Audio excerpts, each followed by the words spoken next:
আমার বাজিতে একটা অ্যাডাল্ট বুটিক থেকে পার্সেল এল, কিন্তু সেটা অন্য এক মহিলার নামে ছিল।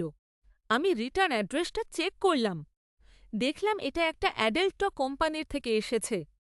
আমি খুব শান্তভাবে সেটা আমার স্বামীর সামনে নিয়ে গেলাম।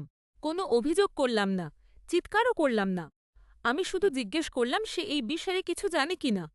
ওর প্রতিক্রিয়া ছিল তাৎক্ষণিক এবং রক্ষণাত্মক। ও বিভ্রান্ত হওয়ার ভান করল না, উল্টে আমার ওপরই দোষ চাপিয়ে দিল আর জিজ্ঞেস করল যে এই ধরনের জিনিস এখানে এল কেন। তারপর আমি পার্সেলের ওপর লেখা নামটা খুঁজলাম, দেখলাম ওই মহিলা আমার স্বামীর সাথে একই পেশাক কাজ করেন। তিনি সেই এলাকাতেই কাজ করেন যেখানে আমার স্বামী প্রায়ই যান। আমার বুকটা ধক করে উঠল।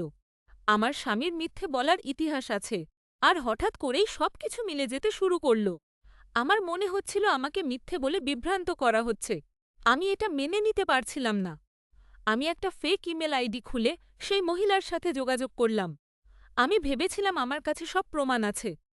আমি সত্যিটা জানার জন্য প্রস্তুত ছিলাম। তারপর তিনি আমাকে ইমেল করে উত্তর দিলেন। জানা গেল তিনি এই রাস্তারই একটু দূরে তার মাতের বাজিতে থাকেন। তিনি ভুল করে অ্যাড্রেসে একটা সংখ্যা ভুল লিখেছিলেন, মাত্র একটা ডিজিটের ভুল।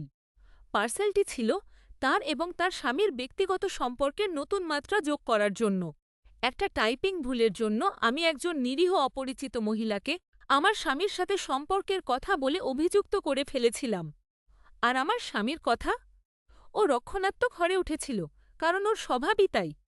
আমার নিজেকে খুব বোকা মনে হচ্ছিল, কিন্তু আমার সংসারের জন্য এই ধাক্কাটা খুব দরকার ছিল।